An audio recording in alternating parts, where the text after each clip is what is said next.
TMC सांसद अभिषेक बैनर्जी ने दावा किया है कि उनके परिवार के घर पर हमला किया गया है। उन्होंने सोशल मीडिया प्लेटफॉर्म एक्स पर एक सीसीटीवी पोस्ट साझा करते हुए आरोप लगाया है कि एक व्यक्ति ने उनके घर की पहली मंजिल की खिड़कियों पर पत्थर फेंके जिससे शीशे टूट गए। अभिषेक बैनर्जी के अनुसार यह घटना मंगलवार 30 जून की सुबह की है। उन्होंने दावा किया है कि बाइक से आए एक शख्स ने उनके परिवार के घर के बाहर पहुंचकर पत्थर फेंके और खिड़कियों को निशाना बनाया।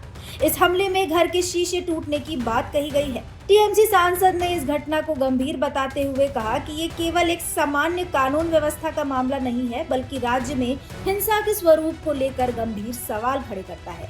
उन्होंने पोस्ट में आरोप लगाया कि राज्य में हिंसा को सामान्य बना दिया गया है और इस तरह की घटनाएं लगातार बढ़ रही हैं।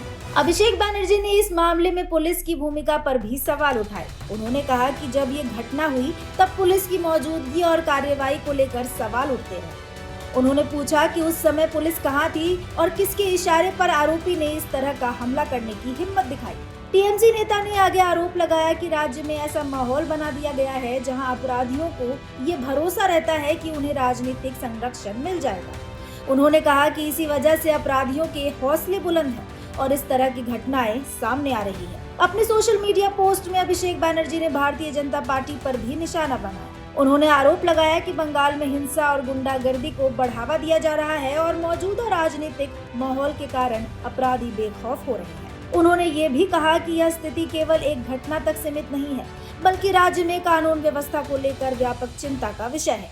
टीएमसी सांसद ने कहा कि इस तरह की घटनाओं से आम लोगों की सुरक्षा व्यवस्था पर भी सवाल खड़े होते हैं। अभिषेक बैनर्जी ने अपने पोस्ट में पश्चिम बंगाल में हाल ही में पारित West Bengal public safety and control of anti social activities bill 2026 का भी जिक्र किया। उन्होंने सवाल उठाया कि क्या ये कानून उन लोगों पर भी लागू होगा जिन पर बीजेपी से जुड़े होने के आरोप लगाए जाते हैं। उन्होंने कहा कि राज्य की मौजूदा स्थिति को देखकर वे चिंतित और परेशान हैं।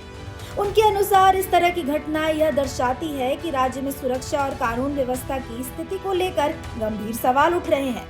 अभिषेक बैनर्जी के इन आरोपों के बाद मामला राजनीतिक रूप से भी चर्चा में आ गया है। उन्होंने जहां एक ओर इसे राज्य की कानून व्यवस्था से जोड़ा है, वहीं दूसरी ओर बीजेपी पर गंभीर आरोप लगाए हैं।